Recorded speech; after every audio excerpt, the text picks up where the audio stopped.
5 onwards जो lectures हैं वो यूट्यूब के ऊपर पड़े हुए हैं।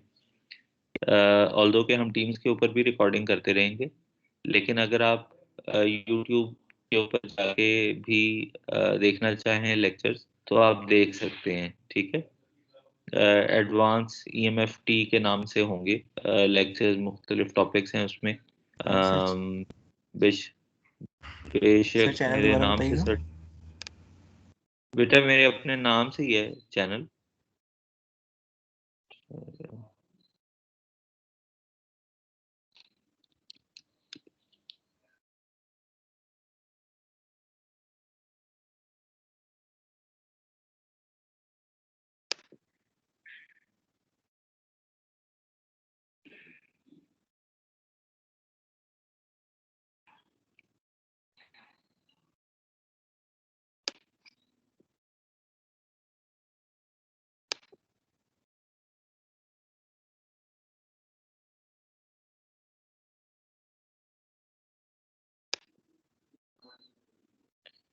ठीक है, तो मैं बता रहा था ये है, ठीक है। ये चैप्टर नंबर 5 है। चैप्टर नंबर 5 पे ये दोनों लिंक्स हैं। 25 मिनट की एक है, फिर 19 मिनट है, उसके बाद तो मजीद देख लीजिएगा कि इसमें वैसे मैंने नीचे ये बताया हुआ है कि किस वीडियो में क्या चीज़ है, ठीक है। तो आपको पता चल जाएगा।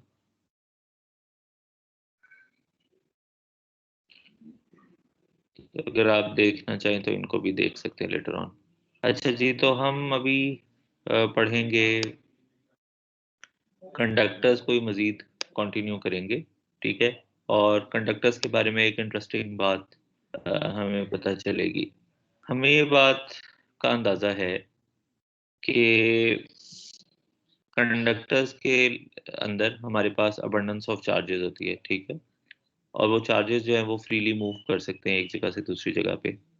अब आप ये देखिए कि अगर आप एक्सटर्नल इलेक्ट्रिक फील्ड अप्लाई करेंगे तो कल मैंने आपको क्या बताया था, मैंने आपको ये बताया था कि अगर आप इलेक्ट्रिक फील्ड अप्लाई करते हैं और वहाँ पे चार्जेस मौजूद हैं तो जो इलेक्ट्रिक फील्ड है वो प्रेजेंट चार्जेस के ऊपर एक फोर्स अप्लाई करती है, ठीक है, जो कि Q टाइम्स E होती है। जितनी ज़्यादा इलेक्ट्रिक फील्ड इंटेंसिटी होगी उतनी ज़्यादा फोर्स होगी, ठीक है, क्योंकि दोनों का डायरेक्शन सेम है। ये हमारे पास एक स्केलर है।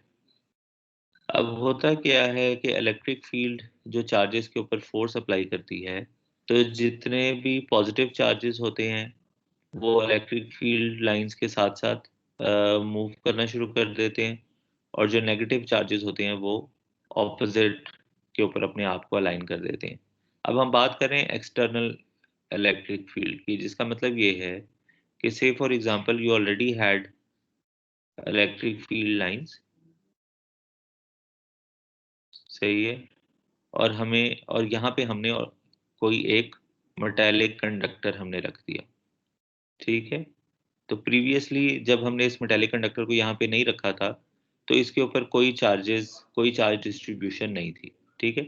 लेकिन जब हमने इसको रखा यहाँ पे तो क्या हुआ कि जितने भी पॉजिटिव चार्जेस हैं वो सारे के सारे यहाँ पे साइड पे, और जितने भी नेगेटिव चार्जेस हैं वो सारे के सारे इस साइड पे, ठीक है। और ये होता भी इस वजह से, देखें, electric field itself positive charges से शुरू होती है और नेगेटिव चार्जेस पे खत्म होती है। तो जब इलेक्ट्रिक फील्ड लाइन मूव करेगी तो आप ये देखिए कि वो पॉजिटिव चार्जेस को अपने साथ साथ मूव करना शुरू कर देगी, क्योंकि जो इलेक्ट्रिक फील्ड का सोर्स है वो पॉजिटिव चार्ज है, और जो दोनों लाइक चार्जेस हैं वो आपस में एक दूसरे को रिपेल करते हैं, ठीक है। तो कोई भी कंडक्टर अगर एक एक्सटर्नल इलेक्ट्रिक फील्ड के अंदर पड़ा हुआ है और उस कंडक्टर के ऊपर प्रीवियसली कोई चार्ज डिस्ट्रीब्यूशन नहीं थी, जब आप उसको इलेक्ट्रिक फील्ड के अंदर रखेंगे तो उसके ऊपर एक चार्ज डिस्ट्रीब्यूशन क्रिएट हो जाएगी इस तरह से, ठीक है। अब आप ये देखिए कि क्योंकि ये चार्ज डिस्ट्रीब्यूशन इसमें क्रिएट हो गई है तो इसकी अपनी एक इंटरनल इलेक्ट्रिक फील्ड बन जाएगी। ये एक्सटर्नल इलेक्ट्रिक फील्ड है और ये एक इंटरनल इलेक्ट्रिक फील्ड बन जाएगी इसकी वजह से, ठीक है। अब होगा क्या कि एक्सटर्नल इलेक्ट्रिक फील्ड और इंटरनल इलेक्ट्रिक फील्ड ये दोनों ऑपोजिट डायरेक्शन में है, ठीक है। Specially when you look at the surface of the conductor, अब इस कंडक्टर की सरफेस के ऊपर there are two electric fields, both are same in the magnitude but they are opposite in direction। तो इसका इफेक्ट ये होगा कि इनसाइड अ कंडक्टर या on the surface of a conductor जो नेट इलेक्ट्रिक फील्ड है वो जीरो हो जाएगी, ठीक है। और अगर इलेक्ट्रिक फील्ड खत्म हो जाएगी तो फिर del dot D is equal to rho V. अगर इलेक्ट्रिक फील्ड जीरो हो गई तो इसका मतलब है कि ये जो डी है इलेक्ट्रिक जो डेंसिटी ये भी जीरो हो गई। अगर ये जीरो हो गई तो इसका मतलब है कि चार्ज डिस्ट्रीब्यूशन भी जीरो हो गई, ठीक है। तो there is no electric field intensity, hence there is no charge distribution, ठीक है। अब चार्ज डिस्ट्रीब्यूशन जीरो होने का मतलब ये है कि it is felt like that there is no charge distribution, जबकि charges are distributed in such a way कि वो एक्सटर्नल इलेक्ट्रिक फील्ड को कैंसल कर रहे हैं, ठीक है। लेकिन आप अगर उस बॉडी को टच करेंगे तो यू वोंट फाइंड कि आप यानी वो बॉडी कोई करंट नहीं देगी आपको, क्योंकि चार्जेस जो है इस तरह से डिस्ट्रीब्यूटेड हुए हुए हैं कि there is no net static charge available on that surface now, ठीक है। अगर आप इलेक्ट्रिक फील्ड को रिमूव कर देंगे तो फिर एक अलग बात है, उस पर कुछ ना कुछ रेजिडुअल चार्ज रह जाएगा, जो प्रोबेबली एक करंट की फॉर्म में अगर आप उस बॉडी को टच करें तो शायद वो आपको, जिस तरह हम सर्दियों में हमें अक्सर करंट लग जाता है, तो वो इसी तरह से होता है कि हम एक चार्ज उसके ऊपर डेवलप हो जाता है और फिर वो चार्ज अपनी जगह पे रिटेन रहता है फॉर सम टाइम, और जैसे ही उसको एक ग्राउंड पाथ मिलता है तो एक करंट की फॉर्म में वो वहां से फ्लो कर लेता है, ठीक है। एक और इम्पोर्टेंट बात ये कि क्योंकि इलेक्ट्रिक फील्ड जीरो है तो हमें ये बात पता है,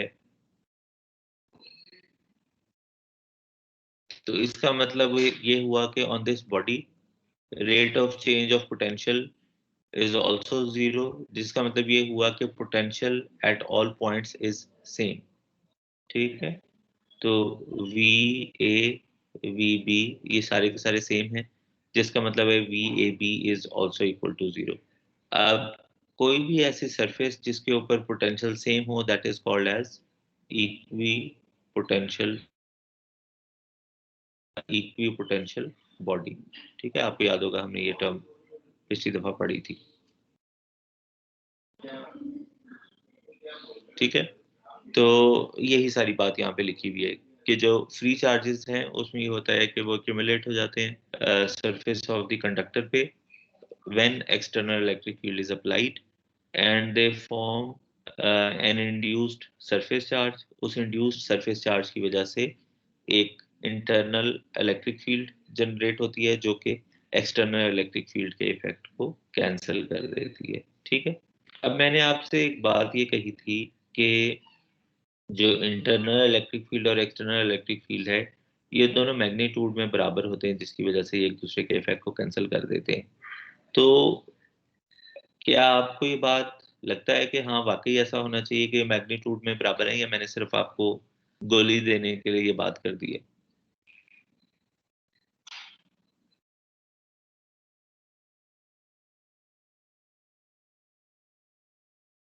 क्यों जनाब, कौन बताएगा?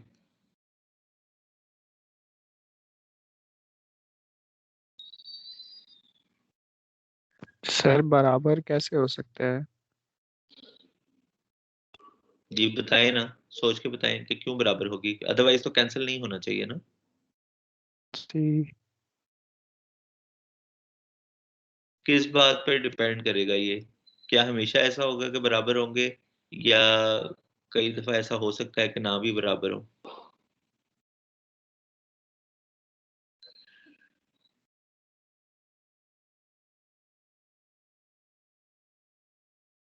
सर मटेरियल पे डिपेंड करता है। बिल्कुल ठीक है। मटेरियल की किस प्रॉपर्टी पे डिपेंड करेगा, किस पैरामीटर पे?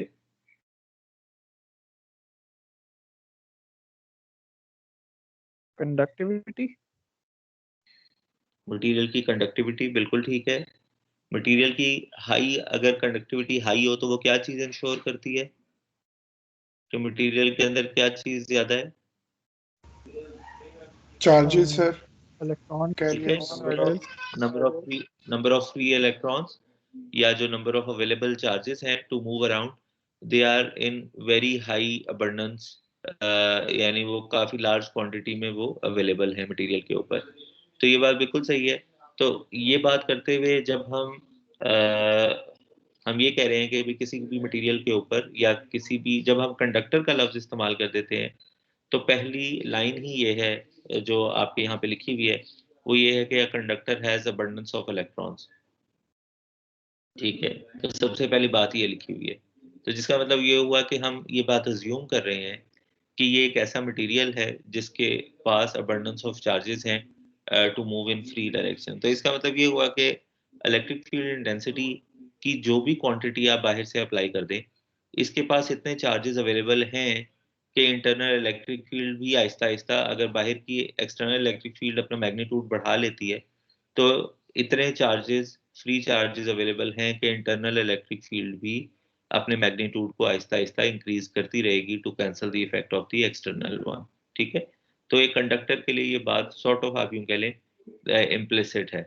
ठीक है, ओके। इक्वी पोटेंशियल बॉडी, ये मैंने आपको बता दिया कि ऐसी बॉडी जिसके ऊपर कोई पोटेंशियल डिफरेंस ना हो।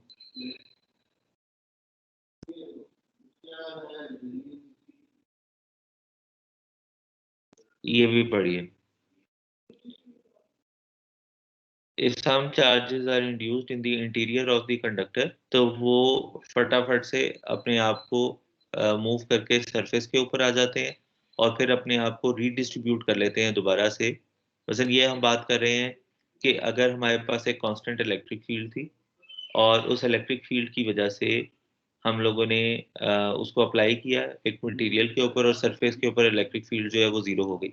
अब अगर एक्सटर्नल इलेक्ट्रिक फील्ड की वैल्यू बढ़ जाती है तो जो नए चार्जेस अगर कोई पैदा होते हैं तो फिर क्या होगा कि वो दोबारा से सरफेस के ऊपर अपीयर होंगे। ठीक है, और जो पहले से जो चार्ज डिस्ट्रीब्यूशन है उसको री इन्फोर्स करेंगे सो दैट दोबारा से इलेक्ट्रिक फील्ड इंटेंसिटी जो है वो जीरो हो जाए। ठीक है, और आप ये देखिए कि एक और इम्पोर्टेंट बात जो कि इस बात को सपोर्ट करती है वो ये कि अगर इलेक्ट्रिक फील्ड की वैल्यू जीरो होती है तो in order for electric field value to become zero, conductive conductivity की वैल्यू शुड बी इन्फिनिटी, यानी they should be very high conductivity value so that कि ये रिलेशन जो है वो ट्रू हो सके। ठीक है,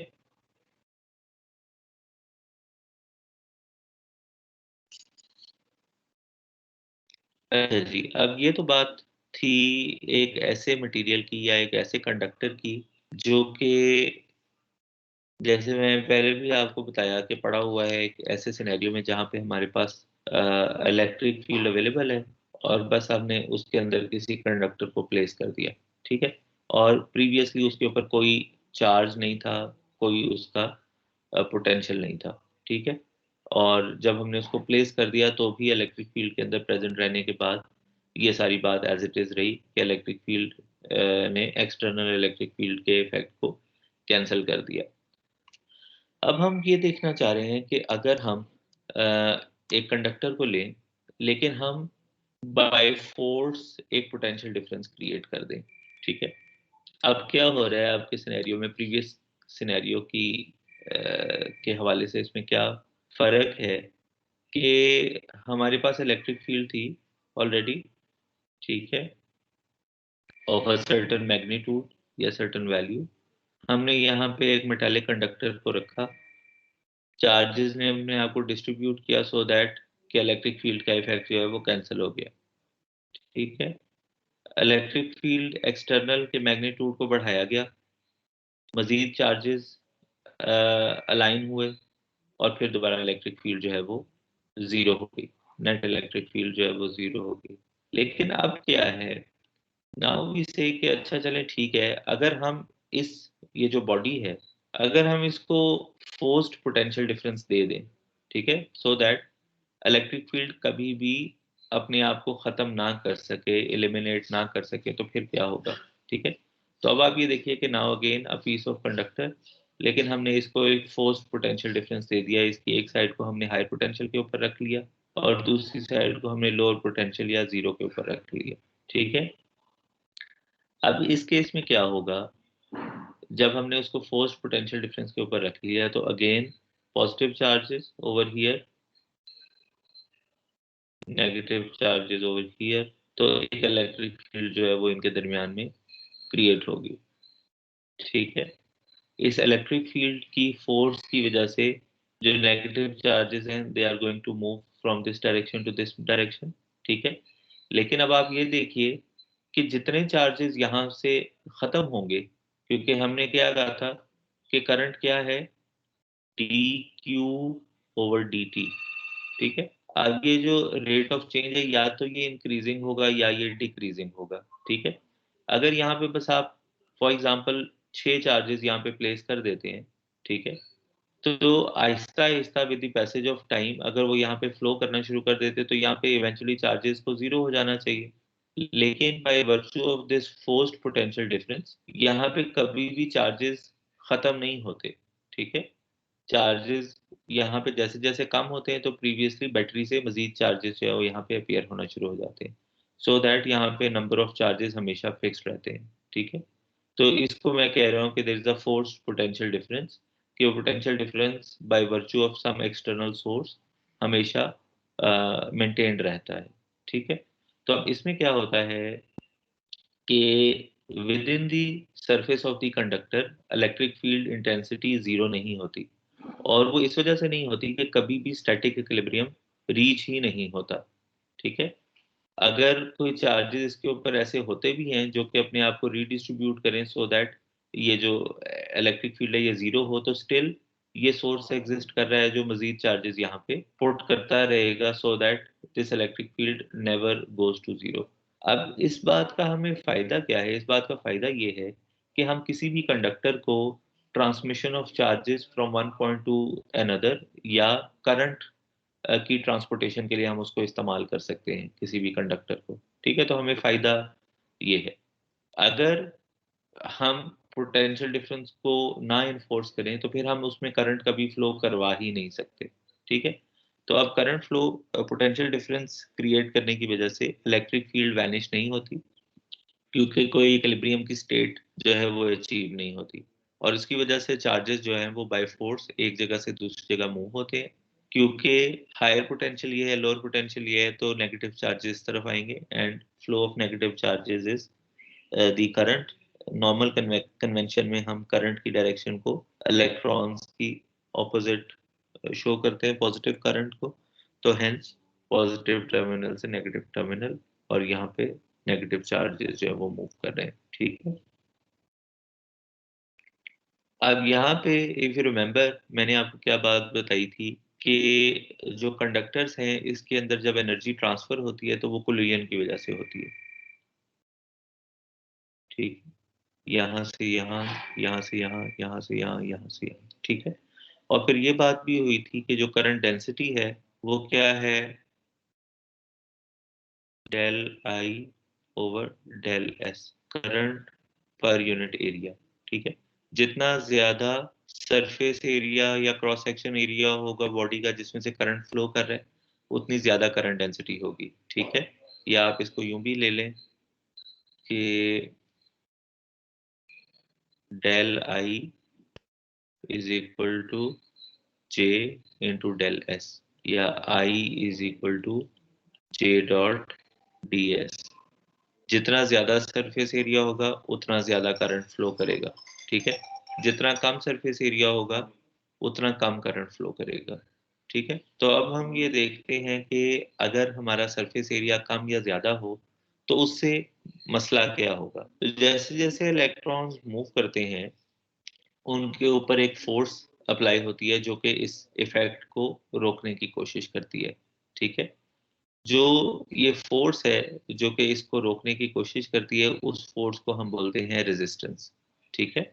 और अगर ये फोर्स पोटेंशियल डिफरेंस यहाँ से खत्म हो जाए तो रेजिस्टेंस ओवरकम करके इलेक्ट्रिक फील्ड को इवेंचुअली जीरो कर देगा और करंट हमारा जीरो हो जाएगा, ठीक है। लेकिन bye virtue of this forced potential difference, resistance की वैल्यू स्टैटिक इक्विलिब्रियम को कभी भी अचीव नहीं कर पाती, या कभी भी एक्सटर्नल फोर्स को जो कि ई फील्ड की वजह से आ रही है, कभी भी उसको कैंसिल आउट नहीं कर पाती, ठीक है।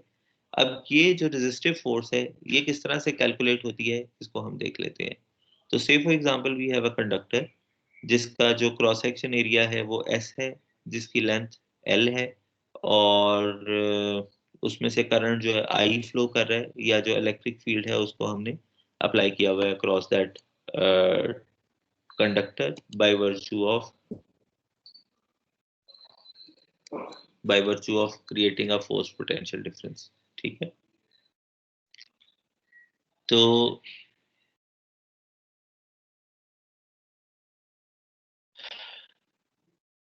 आपको ये बात पता है कि V is equal to E dot D L, ठीक है।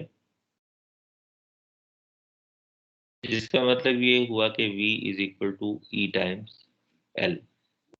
तो E इज इक्वल टू, यहां से हम यहाँ पे आए तो E is equal to V over L, सही है। हमें ये बात भी पता है कि I is equal to J dot S, उससे हम इस बात के ऊपर आ गए J is equal to I over S। Further on हमें ये भी पता है कि J is equal to sigma E, ठीक है, सिग्मा E। तो जब हमने J is equal to sigma E को यहाँ पे इस साइड पे सब्स्टिट्यूट किया तो we got I over S is equal to sigma E। फिर हमने E की जो वैल्यू है उसको यहाँ पे सब्स्टिट्यूट किया तो we got I over S is equal to sigma V over L। अब जब हम V ओवर I के ऊपर आए, जब हमने ओम्स लॉ को देखा और resistance as per Ohm's law is equal to V over I, तो वी गॉट टू नो कि resistance is actually equal to L over sigma into S, ठीक है, L over sigma into S। जिसका मतलब ये हुआ more is the length of the wire या length of the conductor, more resistance, higher larger is the cross section, lesser resistance, higher is the conductivity, again lesser resistance, ठीक है। Further on इस sigma को resistivity में convert कर लिया, ठीक है। तो you got the same relation जो कि यहाँ पे हमें नजर आ रहा है कि अगर सिग्मा को रेजिस्टिविटी में कन्वर्ट कर ले तो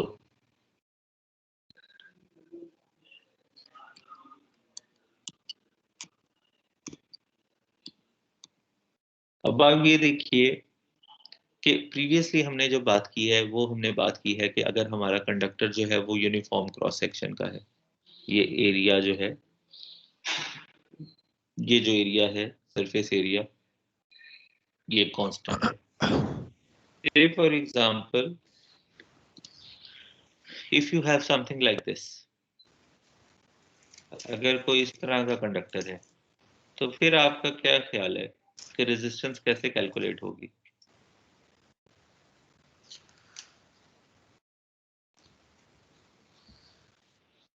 अब क्या करेंगे आप? क्या यही फॉर्मूला जो अभी आपने लगाया है L ओवर सिग्मा S, क्या ये काम देगा आपको कि नहीं देगा for this type of conductor? No sir, cause sir हम conductivity area under the curve integration से हम कर सकते हैं। जी, किस तरह करेंगे? सर जो हमारे पास ये कंडक्टर है इसका हम वो ले लें, एरिया फाइंड कर लें और उसको सिंपल मल्टीप्लाई कर दें, वो डिवाइड कर देंगे। ओके, आप कह रहे हैं कि बस टोटल एरिया डिटरमिन कर लें? Yes sir. अच्छा, कोई और देखते हल? पहले इंटीग्रेशन की को बात हुई थी। सर वो मैंने की थी, वो एरिया डिटरमिन करने के लिए की थी ना। हाँ, लेकिन देखें एक, चलें थोड़ा सा ना हम इंटीग्रेशन के कॉन्सेप्ट को हम रिवाइज करते हैं समेशन की फॉर्म में। देखिए, जब आप एरिया कैलकुलेट करें ना, तो एक बात तो ये है कि आप ये कहते हैं कि यार अच्छा, प्रॉब्ली ये एक ट्रायंगुलर शेप है, मैं लेंथ कर लेता हूँ, उससे मेरे पास एरिया आ जाएगा। इंटीग्रेशन जब हम एरिया डिटरमिन करते हैं तो हम ये काम करते हैं ना, पूरी सरफेस स्मॉलर को पार्ट्स हम में करके छोटे वो छोटे उसको ऐड अप कर देता है। हाँ एग्जैक्टली, ठीक है। तो अब क्या होगा कि इवेंचुअली यहाँ की रेजिस्टेंस फर्क है, यहाँ की फर्क है, यहाँ की फर्क है, यहाँ की फर्क है, यहाँ की फर्क है, ठीक है।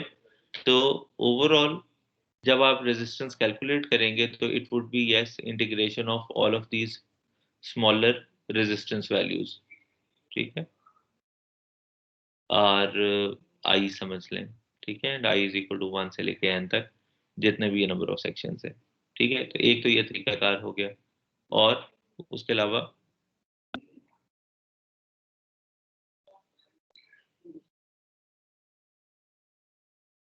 अच्छा, तो चलें, R is equal to V over I। Electric field की फॉर्म में आपके पास क्या रिलेशन है V का? How can you calculate if you have got electric field? तो उसके लिए पोटेंशियल कैसे डिटरमिन करते हैं आप?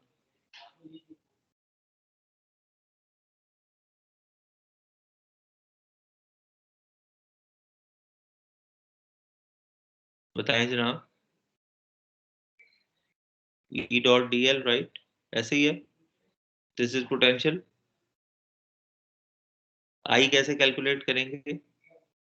J डॉट डी एस, या फिर E डॉट डी एल, और यहाँ पे sigma E dot d S. तो अब आप ये देखिए कि रेजिस्टेंस को डिटरमिन करने के लिए हमने अब V ओवर I को निकाल ही दिया, हमें इसकी कोई ज़रूरत नहीं है। अगर हमारे पास खाली इलेक्ट्रिक फील्ड इंटेंसिटी की वैल्यू भी हमें पता हो, हमें कंडक्टर की ओवरऑल लेंथ पता हो, हमें उसका क्रॉस सेक्शन एरिया पता हो, तो हम ओवरऑल रेजिस्टेंस को डिटरमिन कर सकते हैं किसी भी पॉइंट के ऊपर, ठीक है। यहाँ से लेके यहाँ तक के हिस्से की, यहाँ से लेके यहाँ तक के हिस्से की, पूरे इस हिस्से की, ठीक है। Because we got now a facility कि हम जीरो से शुरू करें और एल लेंथ तक जाएं, और for the sake of surface area as well we have got a facility कि हम जीरो से शुरू करें और फिर पूरे सरफेस एरिया तक हम चले जाएं, ठीक है।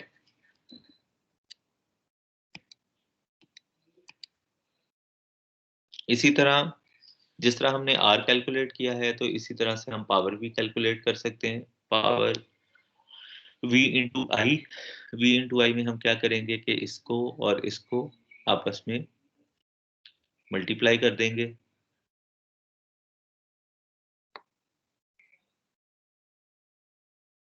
और फर्दर ऑन एक और तरीका जो ये यहाँ पे सजेस्ट कर रहे हैं, that is force into velocity, ठीक है। फोर्स इनटू वेलोसिटी, एंड जो फोर्स है हमारे पास दैट इज क्या, Q टाइम्स E, ठीक है। Q टाइम्स E, ये हमारी फोर्स है, और जो Q है that is rho V dV। तो this is over here rho V dV E dot U, ठीक है। E को एक तरफ ले आए, इसको यहाँ पे ले आए, इसको यहाँ पे ले आए, so we got this. So now if we have current density and we have electric field intensity, so we can determine how much power do we have. अगर हम पावर डेंसिटी की बात करें तो इट वुड बी, ये integral यहाँ पे खत्म हो जाएगा, तो it would be E dot J, and J is sigma E, तो we will have this sigma E square, ठीक है। तो this is power per unit volume. Overall किसी भी कंडक्टर में, किसी भी मटेरियल में, by virtue of electric field कितनी उसमें पावर स्टोर हो सकती है, so that is this value, and again it depends on the conductivity of the material.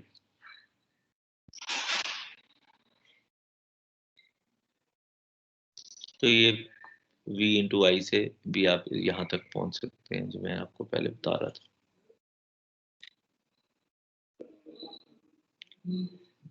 जनाब इस एग्जांपल को देखिए और बताइए कि इसमें क्या करना है हमने या इसको कैसे किया हुआ है।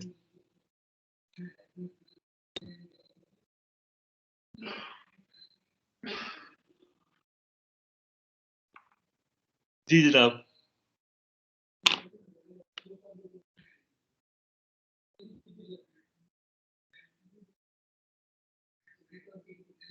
क्या किया हुआ है जी, इस एग्जांपल में क्या पूछा हुआ है?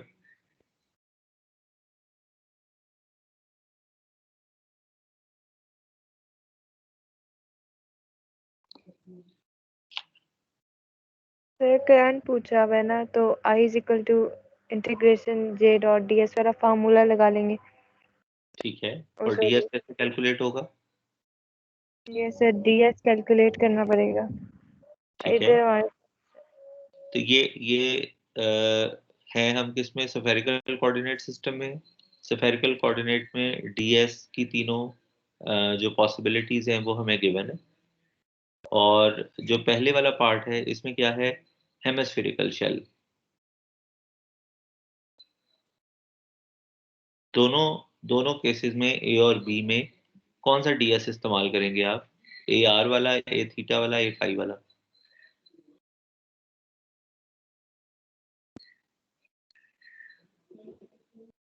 सर AR वाला।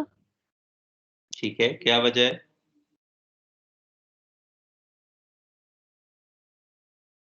रेडियस कांस्टेंट है, उसकी डायरेक्शन में जा रहे हैं, जी पेयर बन रहा है हमारे पास। बिल्कुल ठीक है, ठीक है, तो ये वाला हम इस्तेमाल करेंगे। और रेडियस की कांस्टेंट वैल्यू है, पहले वाले केस में 20 है, दूसरे वाले केस में 10 है। और चलें अब पहले वाले सवाल में और दूसरे वाले सवाल में क्या फ़र्क होगा अपार्ट फ्रॉम रेडियस की वैल्यू के, और क्या फ़र्क होगा डीएस में? सर हाफ हो जाएगा, नहीं सॉरी, ऊपर वाले में शायद हाफ है और नीचे वाले में फुल हो जाएगा। लाइक ऊपर वाले में हेमिस्फेरिकल शेल यूज कर रहे हैं शायद। ठीक है, चलें बात सही है। मुझे बताइए इसके लिए डी थीटा और डी फाई है ना, तो थीटा की क्या रेंज होगी और फाई की क्या रेंज होगी? हाफ कर दें अगर, तो जीरो जीरो इंटीग्रेशन से 2 पाई होती है, तो फाई पाई हो फाई जाएगा 0 से पाई। पहले थीटा का बताएं, थीटा क्या होगी? थीटा जीरो, पाई बाई 0 से पाई बाई 2। जी ठीक है, और ये 0 से पाई। अ, अच्छा ठीक है, और इसका बताएं। इसका तो वही 0 से पाई और 0 से पाई बाई 2 टू 0 से 2 पाई। अच्छा, तो इसको आपने 0 से 2 पाई किया फाई को, इस फाई को आपने 0 से 2 पाई क्यों नहीं किया? सर फाइव मेरे ख्याल 0 से 2 पाई होगा ऊपर वाले, क्योंकि वो सर्कल तो पूरा बन रहा है ना। जी जी अच्छा ठीक है, ये देखें ना, ये वाली शेप को अगर आप देखें तो सिर्फ थीटा आधा हुआ है। थीटा ठीक है, आई बिलीव 0 से लेके पाई बाय 2 तक है, लेकिन ये पूरे का पूरा हेमिस्फीयर तब बनेगा अगर फाई यहाँ से शुरू हो और पूरा यहाँ तक आए। अगर आप खाली यहाँ तक आ जाती है ना, तो फिर ये कुछ तरह की शेप बनेगी, पता नहीं, आई डो नॉट नो, इतना इस तरह से बनेगा कुछ, पूरा नहीं ठीक है। बनेगा। ठीक है, तो ये भी ठीक। 0 से 2 और ये भी 0 से 2 पाई। ओके, तो कुछ इस तरह की बात हुई हुई है, पहले केस में 0 से पाई बाय 2 एंड 0 से 2 पाई, और दूसरे केस में लिमिट्स बस चेंज हो गई। इसको देखिए जनाब, इसमें बताइए इसमें क्या करेंगे, इसके लिए डीएस बताएं क्या होगा, कौन सा कोऑर्डिनेट सिस्टम है, डीएस क्या है?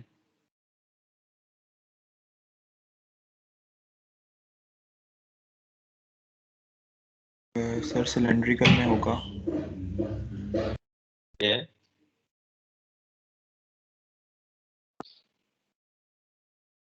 सर डी फाई की डायरेक्शन में। सिलेंडर किस तरह से पड़ा हुआ है? ये भी बता सकते हैं हम कि नहीं बता सकते?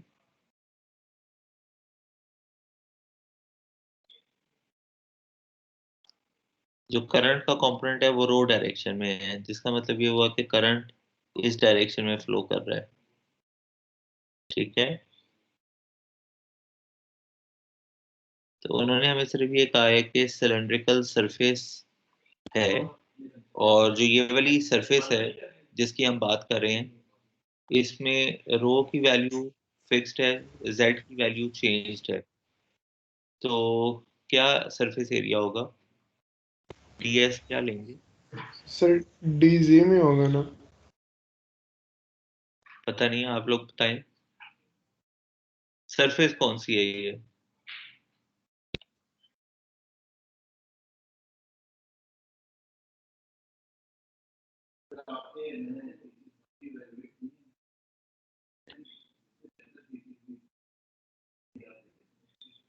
जी जनाब, कौन सी सरफेस है? सर रो कांस्टेंट है तो सर सिलेंडर बन।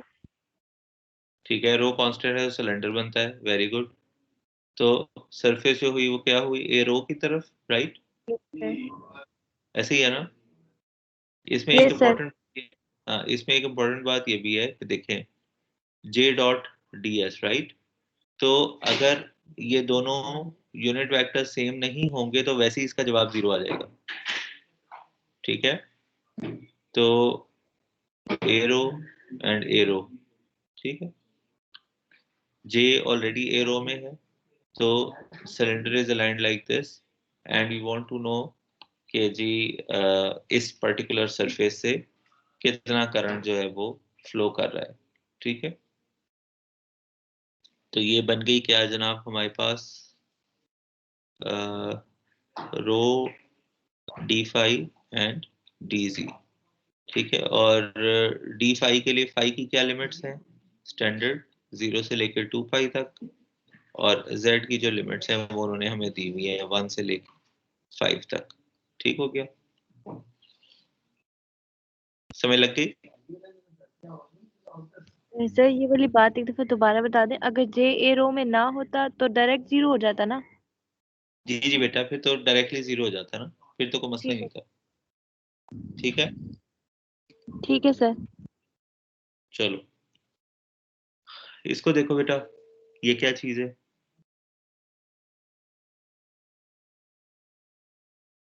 सवाल आसान सा है लेकिन मजे का है। ये थोड़ी डिस्क्रिप्शन दी हुई है इस इक्विपमेंट के बारे में, इसको वैन डी ग्राफ जनरेटर कहते हैं। और इसके अंदर काम ये होता है कि नीचे हमारे पास एक मोटर लगी हुई है, ठीक है, इसके अंदर, जो कि यहाँ पे नजर आ रही है।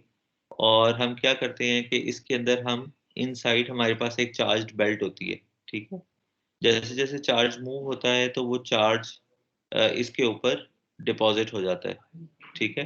तो आहिस्ता आहिस्ता ये जो डोम है ये चार्ज अप होना शुरू हो जाता है, और जैसे ही आप इसको अगर टच करेंगे तो वो शॉर्ट सर्किट हो जाएगा, ठीक है। सारे का सारा जो चार्ज है वो दोबारा ग्राउंड की तरफ चला जाएगा, ठीक है। और अगर इसके ऊपर चार्ज डेवलप होता है तो इन दोनों के दरमियान में एक इलेक्ट्रिक फील्ड स्टेब्लिश होगी यहाँ से लेके यहाँ तक, if it is oppositely charged over here.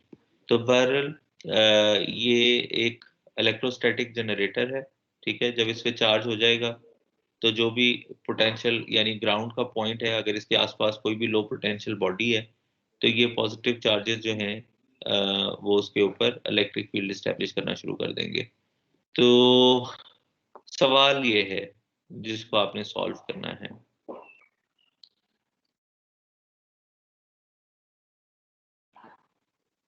आप बताएं कि इसको कैसे करेंगे।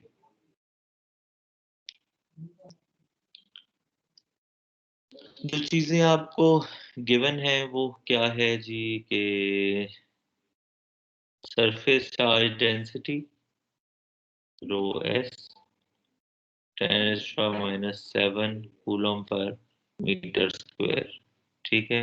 जो वेलोसिटी है that is 2 metre per second, और आपने ये कैलकुलेट करना है कि कितना चार्ज, टोटल चार्ज आपने फाइंड आउट करना है और टाइम कितना है आपके पास 5 सेकेंड्स के 5 सेकेंड्स में कितना चार्ज एक्यूमुलेट हुआ, और जो विड्थ ऑफ द बेल्ट है, जो ये बेल्ट है जो कि चार्ज ट्रांसपोर्ट कर रही है, उसकी जो विड्थ है वो कितनी है जनाब? 10 सेंटीमीटर। जी, तो बताइए सर कैसे करेंगे?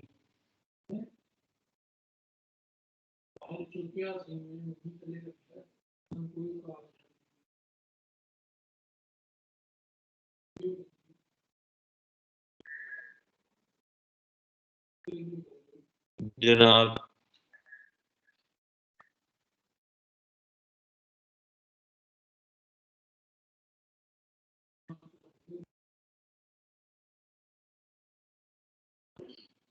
Sir any takers?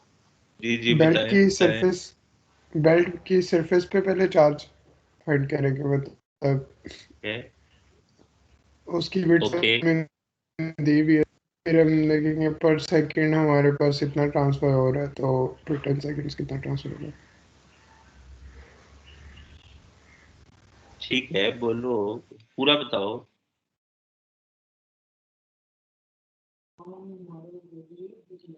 क्या करूं सबसे पहले? आप कह रहे हो कि मैं रो एस डी एस कर दूं, ये कह रहे हो? ये सर बेल्ट की सरफेस पे जो चार्ज है वो मिल जाए हमें। चलेगा बेटा, चार्ज डेंसिटी गिवन है, विड्थ गिवन है, लेंथ कहाँ से आएगी?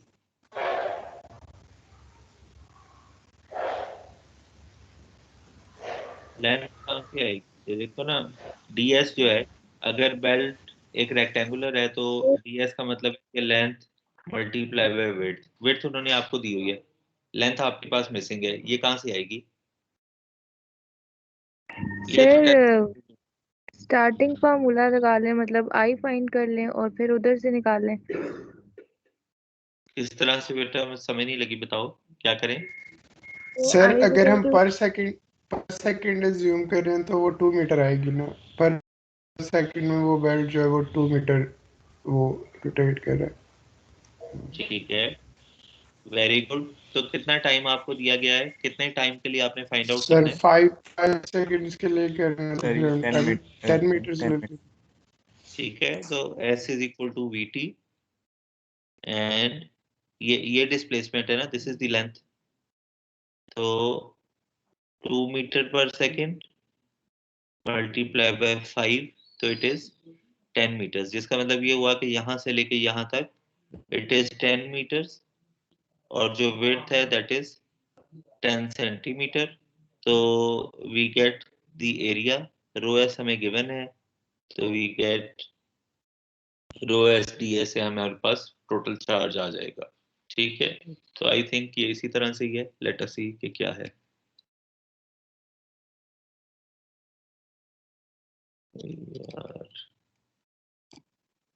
जी, तो यही एक्सपेक्ट कर रहे थे आप? इन्होंने किया को टेढ़े मेढ़े तरीके से है, लेकिन जिस तरह से हमने किया है उस तरह से भी ठीक है।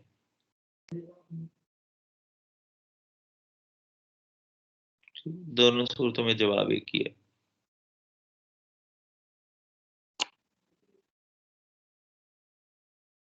This is 2 metre per second multiplied by 5, 10 metre multiply by width, तो ये हमारी लेंथ इंटू विड्थ हो गई।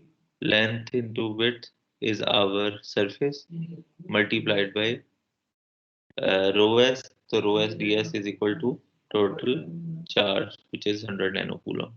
सही हो गया? Yes sir. चलो इसको देखो,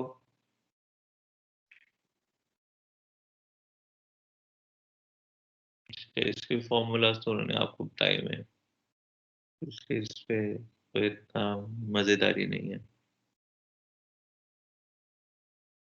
अच्छा इसको देखो जी,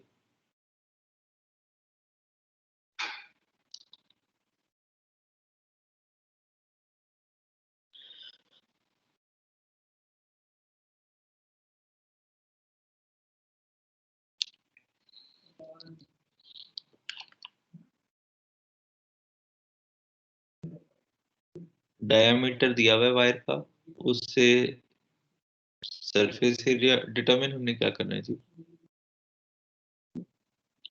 कंडक्टिविटी गिवन है, surface area would be pi r square या पाई डी स्क्वायर बाय 4, ठीक है। डायमीटर आपको गिवन है और ये आपको गिवन है 5 × 10⁻⁷ और नंबर ऑफ इलेक्ट्रॉन्स 10⁻29 और इलेक्ट्रिक फील्ड की वैल्यू गिवन है 10 मिलीवोल्ट पर मीटर।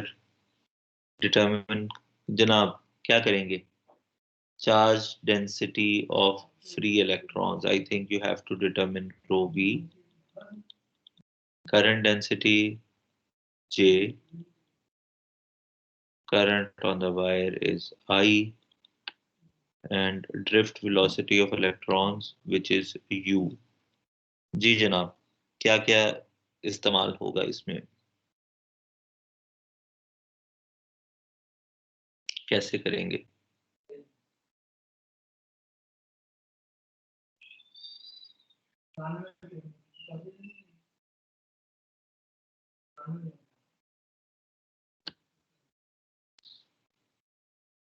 देखो आगे एक और कितनी है, फिर या तो इसको थर्सडे को कंटिन्यू कर लें। ये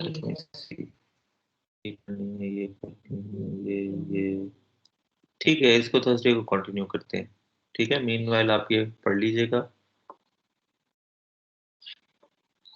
सर ये अपलोड कर दीजिएगा आप। बेटा मैंने कर दिया होगा।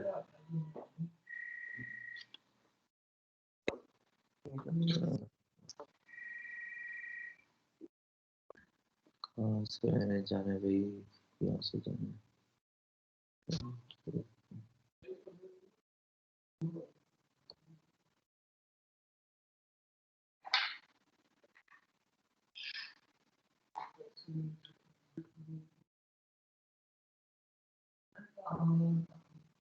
ठीक है बेटा, कोई बात हो तो मुझे बता दें,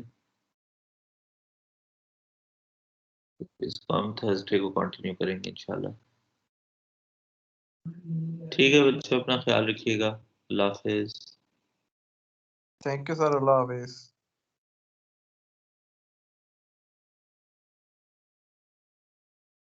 ओके सर।